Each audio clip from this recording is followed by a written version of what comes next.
बिस्मिल्लाहिर्रहमानिर्रहीम। शुरू अल्लाह ताला के नाम से जो बड़ा मेहरबान निहायत रहम करने वाला है। अस्सलाम वालेकुम everyone, this is me Urida Ishrat Ali and you are watching chemistrically. हर काम को स्टार्ट करने से पहले जो है वो हमें एक मोटिवेशन की ज़रूरत होती है। तो अगर हम उस मोटिवेशन को लेंगे तो हमारे काम में जो है दिल भी लगेगा और हमारा काम थोड़ा सा आसान हो जाएगा हमारे लिए, या हमें उसको करने के लिए जो है वो हिम्मत आ जाएगी।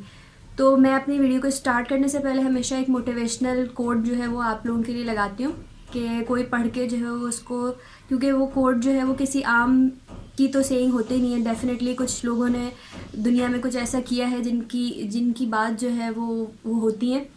तो आज भी मैंने जो कोड लगाया है आप लोगों के साथ, उसका मकसद यही है कि sometimes you can't see your self clearly until you see your self through the eyes of other. तो ज़िंदगी में जो है वो कुछ भी काम आप करने जा रहे हैं तो आप ये सोच के मत कीजिए कि लोग क्या कहेंगे, या अगर मैं ये करूँगा तो या करूँगी तो ये सही होगा या नहीं होगा। आप ज़िंदगी में हमेशा जो भी काम करें सिर्फ ख़ुद के लिए सोच के कीजिए, क्योंकि सबसे इम्पॉर्टेंट जो है वो आप अपने लिए ख़ुद होते हैं। किसी के लिए भी आप इम्पॉर्टेंट नहीं होते। ये दुनिया, ये लोग जो होते हैं, ये 2 दिन एक बात को डिस्कस करते हैं और उसके बाद 2 दिन बाद इनको एक अलग टॉपिक मिल जाता है डिस्कस करने के लिए।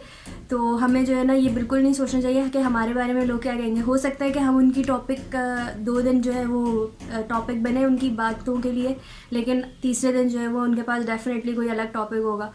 तो मेरी यही सबसे रिक्वेस्ट है कि आप जो भी जितने भी स्टूडेंट हैं, तो आप में कुछ ना कुछ अलग है जब भी आप दुनिया में हैं। हम सब में कुछ ना कुछ अलग है जब भी हम इस दुनिया में मौजूद है। अगर हमारी ज़रूरत या हमारा कोई पर्पस नहीं होता तो हम इस दुनिया में, हमें अल्लाह को भेजने की ज़रूरत ही नहीं थी। तो आप जो है वो अपना काम बिल्कुल आप अपने बारे में सबसे पहले सोचिए अपने बारे में कि आप को करना क्या है आगे और आप क्या करना चाहते हैं। तो ये मेरी एडवाइस थी आज के लिए। और अगर आप ये पढ़ भी रहे हैं या मेरा लेक्चर देख भी रहे हैं तो आप ये क्यों देख रहे हैं, इसकी वजह क्या है देखने की। क्या सिर्फ ये एक बोझ है कि आपको पढ़ना है, या बस कुछ इस तरीके से। अगर ये बोझ है तो फिर तो आपका जो है वो इंटरेस्ट नहीं होगा। लेकिन आपके पास अगर कोई मकसद है इस काम को करने से पहले तो डेफिनेटली ये आपको बेनिफिट देगा। किसी भी चीज़ में कोई भी कन्फ्यूजन है, कोई भी परेशानी है, तो आप इस ईमेल एड्रेस पे मुझे ईमेल करके पूछ सकते हैं, कमेंट के ज़रिए भी पूछ सकते हैं, ठीक है। इसके अलावा आपको कोई चीज़ शेयर करनी है या कोई चीज़ दूसरों को भी बतानी है तो आप मेरे फेसबुक पेज पे एक ग्रुप है केमिस्ट्रिकली का, वहाँ पे भी आप अपनी चीज़ें पूछ सकते हैं या शेयर कर सकते हैं। वहाँ पे मेरे अलावा और भी लोग जो है वो आपको रिस्पॉन्स दे सकते हैं। और इसके अलावा मैं ये कहूँगी कि अगर आपको लेटेस्ट अपडेट से जुड़े रहना है तो आप हमारा फेसबुक पेज भी लाइक कर सकते हैं, जिसका लिंक डिस्क्रिप्शन बॉक्स में भी मौजूद है और मैं स्क्रीन पे भी शेयर कर दूँगी आपके साथ। तो अब हम चलते हैं अपनी वीडियो की तरफ, और उसको स्टार्ट करने से पहले मैं फिर से आपसे यही कहूँगी कि आप अपने पास एक पेंसिल और एक पेन अपने साथ या और नोटबुक अपने साथ लेके बैठिए ताकि आप लेक्चर को बेहतर तरीके से अंडरस्टैंड करें। और आज मेरे साथ साथ आप प्रैक्टिस कर लें, क्योंकि अलग से प्रैक्टिस करते हैं वक्त हमारे पास हमें इतना टाइम नहीं होता। और साथ के साथ अगर आप कर लेंगे तो आपको जहन में भी ज़्यादा अच्छा बैठेगा और जो है वो आपको समझ भी बहुत बेहतर आएगा, ठीक है। तो अब हम अपनी वीडियो स्टार्ट करते हैं।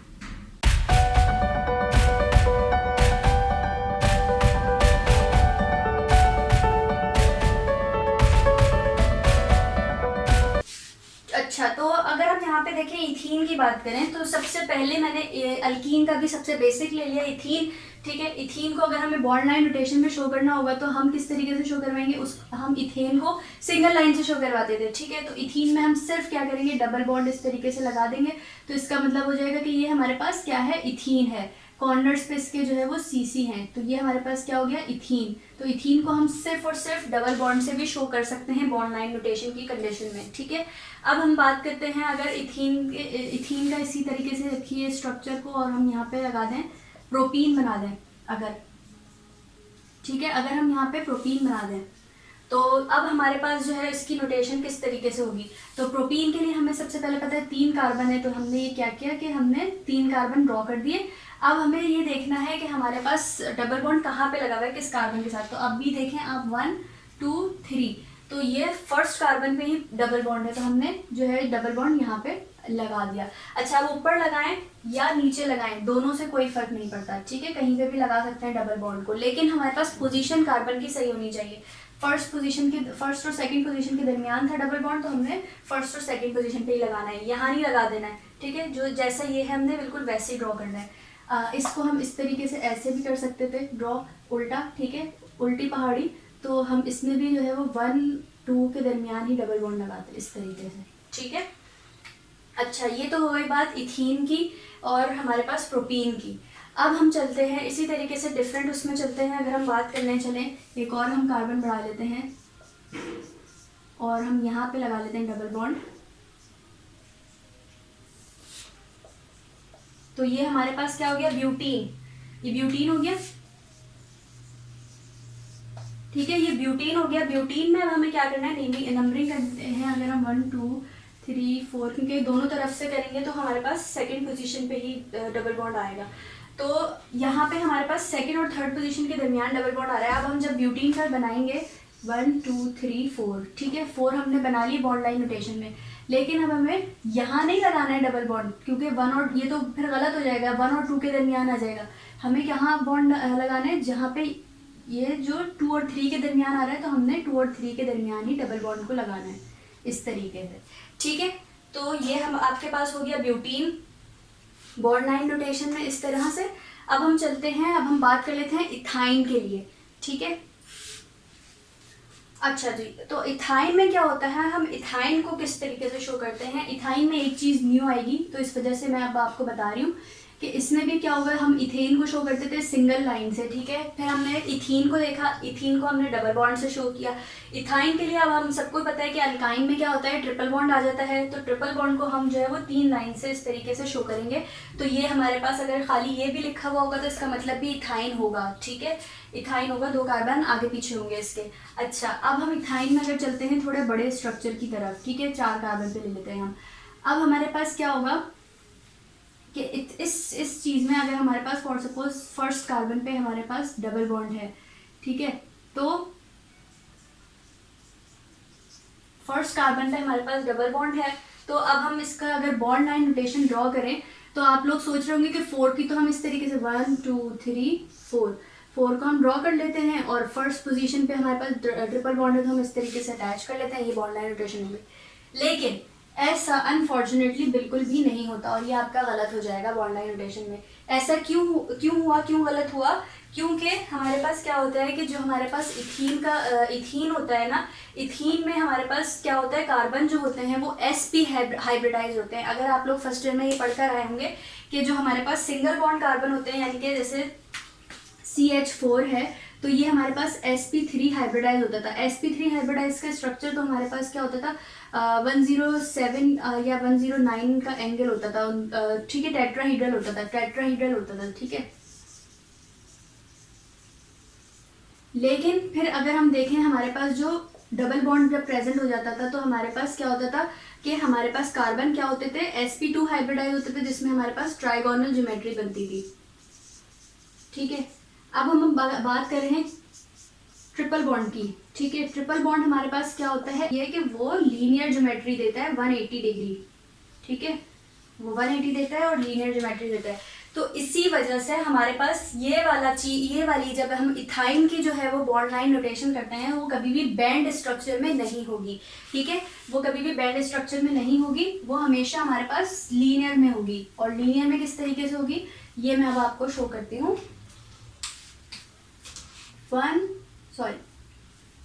हम थोड़ी बड़ी लाइन ले लेंगे और फिर यहाँ से हम बैंड कर देंगे, ठीक है। अब बड़ी लाइन का मतलब क्या हो गया कि हमारे पास अब क्योंकि फर्स्ट पोजीशन पे ही हमारे पास इसमें ग्रुप लगा, इथाइन का जो है वो लगा हुआ है डबल ट्रिपल बॉन्ड, तो हमने यहाँ पे ट्रिपल बॉन्ड ले लिया, ठीक है। तो ये स्ट्रेट रहेगा और मैंने स्ट्रेट की आपको वजह बता दी क्योंकि इसमें जो ये वाला कार्बन होता है ये sp हाइब्रिडाइज होता है जो कि लीनियर ज्योमेट्री देता है, ठीक है। उसके बाद हमारे पास यहाँ से ये बैंड हो गया और यहाँ पे हमारे पास जो है वो आपका CH3। अब आप यहाँ से काउंट कर सकते हैं कार्बन 1 2। अब ये अंदाजन जो है वो आपका ये इसमें ये 3 कार्बन है, ये पॉइंट वाला, ठीक है, और ये आपका हो गया 4th कार्बन जो कि हमारा ये लास्ट वाला लगा हुआ है, ठीक है। अब हम इसी चीज़ को अगर हम एक और स्ट्रक्चर में आपको ड्रॉ करती हूँ,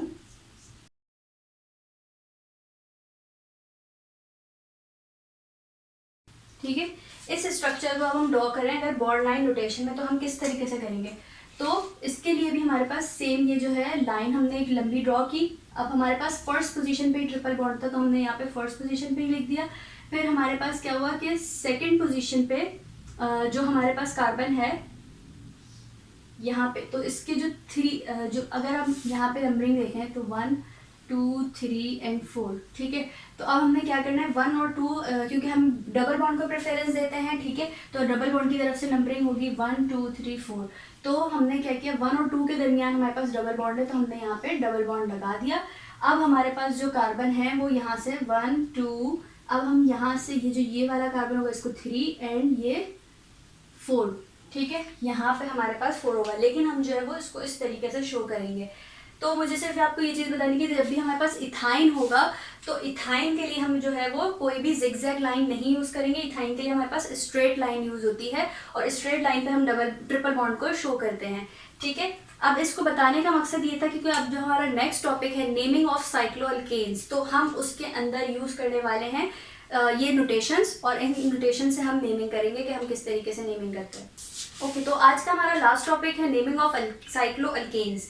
अब हमारे पास क्या है, साइक्लोअल्केन नाम से ही आ रहा है साइक्लो वर्ड, ठीक है। तो साइक्लो का मतलब ये है कि साइकिल होगी इसके अंदर अल्केन्स की। अब अल्केन्स की साइकिल है तो डेफिनेटली उसमें डबल या ट्रिपल बॉन्ड प्रेजेंट नहीं होगा। अच्छा, आज मेरा इरादा था कि मैं आप लोगों को सारी साइकिल मतलब अल्केन, अल्कीन और अल्काइन की भी करवाऊंगी, साइक्लोअल्कीन्स और साइक्लोअल्काइंस, लेकिन वीडियो ऑलरेडी बहुत लंबी हो चुकी है, तो इस वजह से मैं सिर्फ इस वीडियो में साइक्लोअल्केन्स कवर कर रही हूँ। नेक्स्ट वीडियो में इंशाल्लाह हम साइक्लोअल्कीन्स और साइक्लोअल्काइंस, और उसके बाद हमारे पास पॉलीफंक्शनल ग्रुप या हमारे पास जो फंक्शनल ग्रुप हैं उनको भी हम देखेंगे। तो अब यहाँ पे देखिए साइक्लोअल्कीन्स होते क्या चीज़ हैं। फॉर एग्जांपल हमारे पास है CH2 इस तरीके से अगर हमारे पास अरेंज है। अच्छा, साइकिल हमेशा क्या होती है कि वो 3 और 3 से ज़्यादा कार्बन नहीं बन सकती है, कभी भी 2 कार्बन की साइकिल डेफिनेटली नहीं बन सकती, ठीक है। तो 3 या 3 से ज़्यादा जितने भी कार्बन होते हैं हम उनकी साइकिल बना सकते हैं, ठीक है। तो ये साइकिल जो होती है वो मेनली स्टार्ट ही 3 से होती है। अब हमारे पास क्या है कि साइकिल स्ट्रक्चर क्या होता है, अगर हम इसको ये देखें साइक्लिक फॉर्म में है ये, तो ये हमारे पास साइक्लोअल्केन्स हैं। साइक्लोअल्केन्स का मतलब ये हो गया कि अगर हम इनका CH2 मैंने आपको जैसे बताया अगर हम ख़त्म कर दें तो ये ट्राइंगल स्ट्रक्चर होगा। तो इस ट्राइंगल को हम नाम दें अगर, तो ये हमारा हो जाएगा साइक्लो, और इसमें देख सकते हैं आप 1 2 3 कार्बन है, तो इसका मतलब ये हो गया कि साइक्लोप्रोपेन, ये हो गया साइक्लोप्रोपेन। अच्छा, अब इसी को अगर मैं 4 कार्बन की कर दूं तो ये हमारे पास हो जाएंगे क्या, साइक्लोब्यूटेन।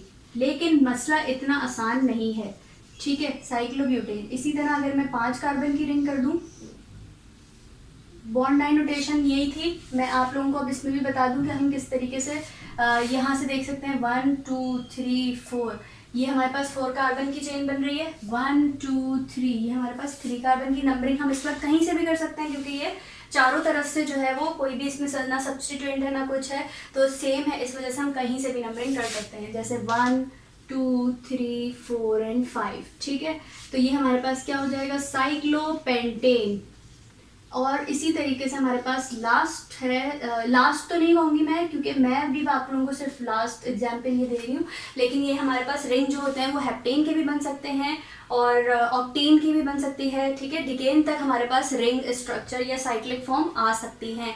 तो हमारे पास ये 6, लेकिन यहाँ यूजुअली क्या होता है कि हमें पढ़ाई जो है वो 6 तक जाती है, ठीक है। तो 1 2 3 4 5 एंड 6, तो ये हमारे पास हो गया साइक्लो हेक्स, 6 के लिए हेक्स का वर्ड आता है, और हमारे पास प्राइमरी सफिक्स क्या है, एन, क्योंकि सारे सिंगल बॉन्ड है, ठीक है। अब ये तो हो गया हमारे पास इनकी कुछ स्टार्टिंग मटेरियल कि आप लोगों को साइक्लो में नेमिंग किस तरीके से करनी होती है। साइक्लो हम इसलिए कह रहे हैं साइक्लो अल्केन होगी तो नेमिंग वही IUPAC के रूल के मुताबिक जो उसके रूल्स थे, हमें उसमें हमें चेन सेलेक्ट करनी होती थी, उसमें हमें रिंग सेलेक्ट करना है, ठीक है।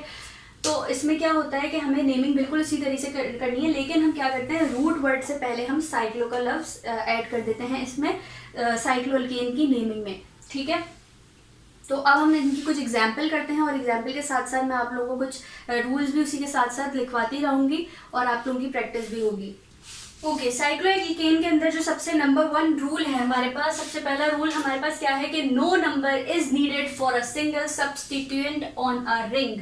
हमारे पास क्या है कि अगर कोई भी हमारे रिंग है और उसके पास कोई एक सब्सटीट्यूएंट अटैच है, यानी कि सिंगल सब्सटीट्यूएंट है, तो उसको हमें नंबरिंग देने की, उसको हमें नंबर देने की ज़रूरत नहीं है। हमें पता है कि वो डेफिनेटली फर्स्ट पोजीशन से ही अटैच होगा, क्योंकि हम नंबरिंग साइक्लो में वहीं से करेंगे जहाँ से हमारा सब्सटीट्यूएंट जो है वो करीब होगा या सब्सटीट्यूएंट जो है वो स्टार्ट हो रहा होगा। ठीक है, तो इसको हमें जो है वो नंबर लिखने की ज़रूरत नहीं है। तो इस केस में अगर आप देख सकते हैं ये बॉन्ड लाइन नोटेशन की सूरत में है, तो आप ये देखिए रिंग जो है वो 5 कार्बन की है और इस पर ये एक सिंगल ये CH3, इसका मतलब क्या हो गया, एक डंडी अगर निकली हुई है बाहर तो इसका मतलब है कि सिंगल मिथाइल यहाँ पे अटैच है।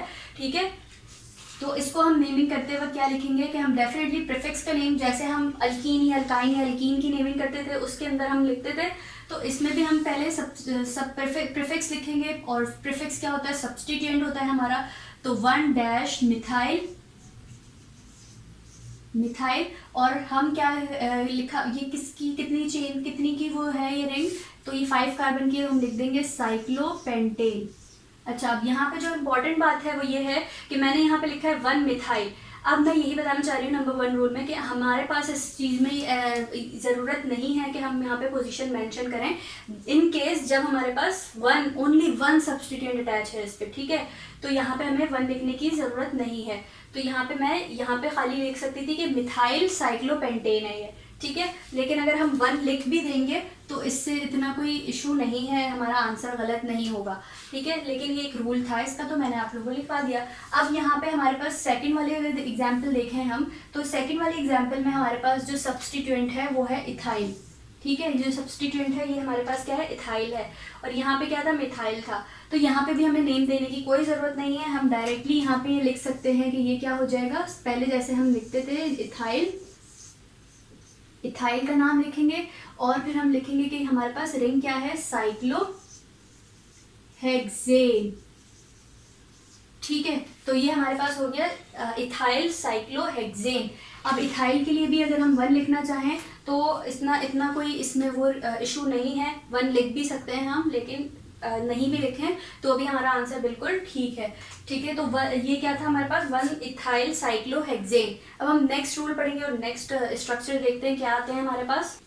अच्छा, साइक्लोअल्केन के लिए हमारे पास rule number 2 is very very important और यही मेन असल में है, मतलब यहीं से स्टार्ट है। ठीक है, वो 1 वाला इतना इंपॉर्टेंट नहीं था, उसमें हम 1 लिखना चाहें, पोजीशन मेंशन करना चाहें सिंगल सब्सटीट्यूएंट के लिए या नहीं, वो इतना हार्ड एंड फास्ट रूल नहीं था। लेकिन ये rule number 2 is very very important. ठीक है, इसमें क्या है कि if number of carbon is less in ring it must be substituent. अब हम यहाँ क्या देख रहे हैं कि हमारे पास एक रिंग है और हमारे पास जो है वो एक जो 5 कार्बन की चेन जो है वो स्ट्रेट चेन अटैच हुई हुई है उसके साथ। अब हमारे पास क्या है कि अब हम इसमें किसको प्रेफरेंस देंगे और किसको हम पेरेंट चेन जो है वो अपनी सेलेक्ट करेंगे। तो इसमें हमेशा याद रखिएगा कि जो प्रायोरिटी ऑर्डर है वो कैसे होता है इसके अंदर कि सबसे पहले हम फंक्शनल ग्रुप देखते हैं। अगर हमारा फंक्शनल ग्रुप किसी के साथ अटैच होगा तो हम डेफिनेटली उसको प्रायोरिटी देंगे चेन सेलेक्ट करने से भी पहले। ठीक है, तो अगर हमारे पास फंक्शनल ग्रुप, इस केस में आप देख सकते हैं कोई फंक्शनल ग्रुप अटैच नहीं है। ठीक है, फंक्शनल ग्रुप क्या होते हैं जो मैंने आपको लिखवाए थे, कार्बोक्सिलिक एसिड या एल्डिहाइड या कीटोन, जो इस तरीके के थे वो हमारे पास फंक्शनल ग्रुप थे, जो कि हमारे पास अभी यहाँ पे कोई भी नहीं है। तो फंक्शनल ग्रुप के बाद हम क्या चीज़ देखेंगे, फंक्शनल ग्रुप के बाद हम देखते हैं कि हमारे पास डबल बॉन्ड या ट्रिपल बॉन्ड तो मौजूद तो नहीं। अगर हमारे पास यहाँ पे कहीं डबल या ट्रिपल बॉन्ड होता तो हम उसको डेफिनेटली उसी को पेरेंट कंसिडर करते। ठीक है, लेकिन यहाँ पे ऐसा भी नहीं हुआ। उसके बाद सबसे लास्ट में हम देखेंगे नंबर ऑफ कार्बन्स को। नंबर ऑफ कार्बन जहां हमारे पास ज़्यादा होंगे हम उसको पेरेंट चेन जो है वो सिलेक्ट करेंगे। ये किसके लिए है, प्रायोरिटी फॉर पेरेंट चेन। ठीक है, कि हम पेरेंट किसको कंसिडर करें तो हम जो है वो किस तरह डिसाइड कर सकते हैं। सबसे पहले हम देखेंगे फंक्शनल ग्रुप, अगर नहीं है तो उसके बाद हम देखेंगे डबल बॉन्ड या ट्रिपल बॉन्ड, अगर ये भी नहीं है तो फिर हम देखेंगे नंबर ऑफ कार्बन। तो नंबर ऑफ कार्बन अगर आप देखिए तो ये रिंग जो है हमारे पास ये 4 कार्बन की है, यहाँ से ये स्टार्ट होगा 1 2 3 4। लेकिन अगर हम बात करें इसके साथ जो अटैच है सब्सटीट्यूएंट, ये हमारे पास कितने कार्बन का है, 1 2 3 4 एंड 5। तो हम जो है वो पेरेंट, अब किसको देखेंगे, पेरेंट हम लेंगे हमारे पास जो 5 कार्बन वाला जो सब ये जो अटैच है इसके साथ चेन, वो हम जो है वो अब हमारी पेरेंट हो जाएगी। तो ये हमारे पास सब्स्टिट्यूएंट हो जाएगा। ठीक है, तो अब हम इसकी नेमिंग किस तरीके से करेंगे, इसकी नेमिंग हम किस तरीके से करेंगे, सबसे पहले हम अब जब हमारे पास ये सब्स्टिट्यूएंट बन गया है तो हम यहाँ पे लिख सकते हैं कि 1 साइक्लोब्यूटाइल। ठीक है, साइक्लोब्यूटाइल, हमेशा याद रखिएगा कि ब्यूटाइल जो है IYL हमेशा हमारे पास सब्स्टिट्यूएंट में ही लगता है, सब्स्टिट्यूएंट के एंड में लगता है। अब ये हो गया हमारे पास 1 साइक्लोब्यूटाइल। अब हम यहाँ पे लिख देंगे सिंपली पेंटेन। ठीक है, क्योंकि 5 कार्बन की चेन थी, कोई भी डबल बॉन्ड ट्रिपल बॉन्ड नहीं था तो पेंटेन बन गया। ठीक है, 1 साइक्लोब्यूटाइल पेंटेन। अब हम चलते हैं नेक्स्ट अपने नेक्स्ट एग्जाम्पल की तरफ या नेक्स्ट रूल की तरफ, रूल नंबर। अच्छा जी, तो रूल नंबर 3 देख सकते हैं आप कि in case of same number of carbon in chain and ring, तो ring will be preferred for parent chain. ठीक है, अगर हमारे पास फॉर सपोज यहाँ तो हमारे पास क्या था कि हमारे पास नंबर ऑफ कार्बन जो है वो ज़्यादा हो रहे थे और यहाँ पे रिंग में कम थे, तो इस वजह से हमने जो है पेरेंट चेन अपनी रिंग को जो है वो पेरेंट चेन हमने जो है स्ट्रेट चेन को बनाई। लेकिन अब उस केस में क्या होगा कि जब हमारे पास रिंग में भी 4 कार्बन है और जो इसके साथ अटैच चेन है उसमें भी 4 कार्बन है, अब हम इस केस में किसको प्रेफरेंस देंगे, तो हमेशा याद रखिएगा कि in case of same number of carbon in chain and ring, तो ring always will be preferred straight chain के मुकाबले में। ठीक है, स्ट्रेट चेन अगर हमारे पास नंबर ऑफ कार्बन इक्वल होते हैं रिंग में भी और स्ट्रेट में चेन में भी, तो उस कंडीशन में हम रिंग को हमेशा प्रेफरेंस देंगे। ठीक है, अब यहाँ पे हम देख सकते हैं कि यहाँ पे हम किसको, रिंग को प्रेफरेंस देंगे। तो यहाँ पे क्या नाम होगा इसका, अब यहाँ पे नाम हो जाएगा कि 1, ये क्या है 1 2 3 4, तो 1 ब्यूटाइल साइक्लो ब्यूटेन। ठीक है जी, 1 ब्यूटाइल साइक्लोब्यूटेन।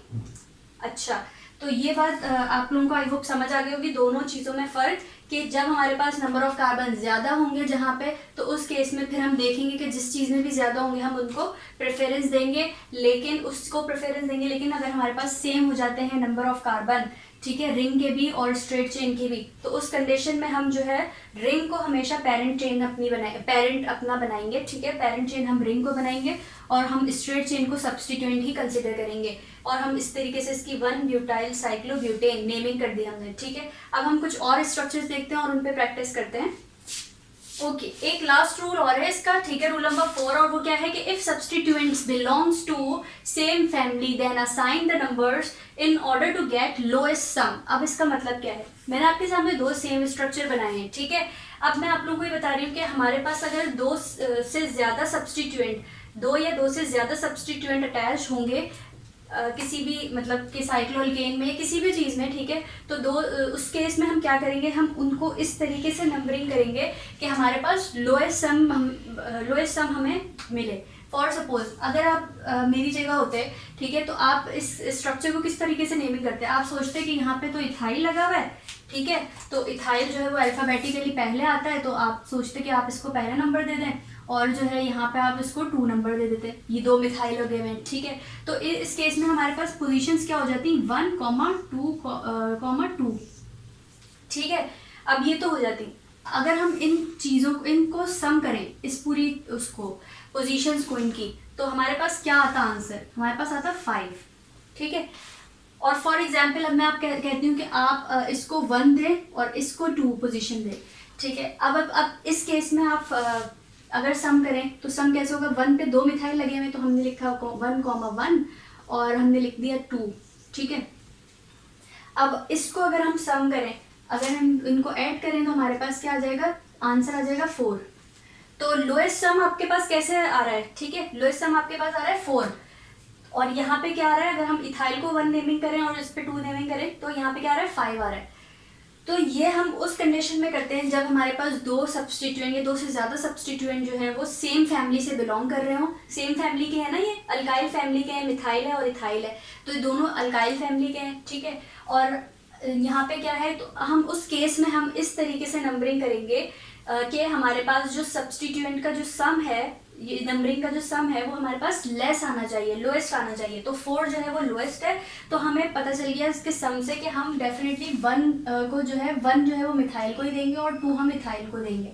ठीक है, तो यहाँ पे हमारे पास जो है वो इस तरीके से नेमिंग होगी इसकी। तो अब लेकिन लिखते वक्त हम अल्फ़ाबेटिकली ही लिखेंगे, तो ये वाला जो है वो रॉन्ग हो गया, ये वाली हमारे पास सही है कि हमारे पास 1 जो है वो इथाइल को हम देंगे और 1 जो है वो हम मिथाइल को देंगे और 2 हम इथाइल को देंगे।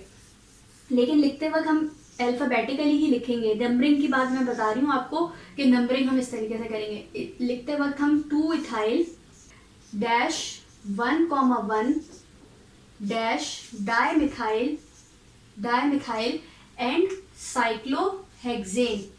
ठीक है, आई होप आप लोगों को ये चीज़ समझ आ गई हो। अब हम कुछ और एग्जाम्पल सॉल्व करते हैं, और प्रैक्टिस मेक्स यू परफेक्ट। तो ये जो है, मैं कितना भी आप लोगों को रूल्स लिखवा लूँ, कुछ भी कर लूँ, जब तक आप खुद से प्रैक्टिस नहीं करेंगे इस चीज़ की, आपके जहन में नहीं बैठेंगे। चाहे आप रूल्स याद करके भी चले जाएं, तो प्रैक्टिस ही आप लोगों को जो है वो परफेक्ट बनाएगी। तो अब हम कुछ और क्वेश्चन देख लेते हैं इसके।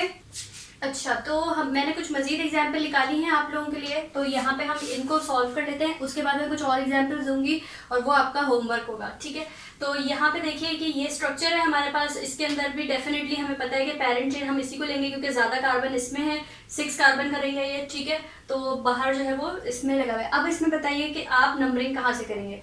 आप सोच रहे होंगे कि नंबरिंग होगी कि फॉर सपोज सेम फैमिली के हैं तो हम इसमें सम देख लेते हैं। ठीक है, तो अगर आप सम देखने की बात करते हैं तो 1 2, तो हर लिहाज से अगर आप इसको 2 1 कहें या इसको 1 और इसको 2 कहें, तो दोनों लिहाज से आपका सम जो है वो 3 आएगा। अब हम इस केस में क्या करें, तो सबसे एंड केस में हम फिर जाते हैं अल्फ़ाबेटिकल ऑर्डर की तरफ। ठीक है, तो अल्फ़ाबेटिकली हमें पता है कि ये हमारे पास CH3 लगा हुआ है, ये हमारे पास इथाइल ग्रुप लगा हुआ है। ठीक है, अब हम इस केस में अल्फ़ाबेटिकली जाएंगे और अल्फ़ाबेटिकली हम इथाइल से नंबरिंग करेंगे 1 2। तो हम यहाँ पे जो है इथाइल, क्योंकि ई पहले आता है तो हम यहाँ पे लिखेंगे ई। ये सिर्फ उस केस की बात बता रही हूँ मैं आपको कि जब हमारे पास सम भी दोनों का सेम आ रहा हो। ठीक है, उस केस में, और हमारे पास सेम फैमिली के हो, तो उस केस में हमारे पास इस अल्फ़ाबेटिकली नंबरिंग होगी। और अल्फ़ाबेटिकली ऑप्शन जो है वो सबसे एंड में आता है, कभी भी पहले मत चले जाइएगा अल्फ़ाबेटिकली ऑप्शन पे कि आप जो है देखें सेम फैमिली के और आप अल्फ़ाबेटिकली उनका नंबरिंग करके आ जाएं। सबसे पहले हमें सम देखना है। सम देख लिया, जब हमारे पास सम भी सेम आ रहा हो तो उसके बाद हम जाएंगे अल्फ़ाबेटिकली ऑर्डर पे। ठीक है, तो हम अल्फ़ाबेटिकली ई पहले आता है तो हमने लिखा 1 इथाइल डैश 2 मिथाइल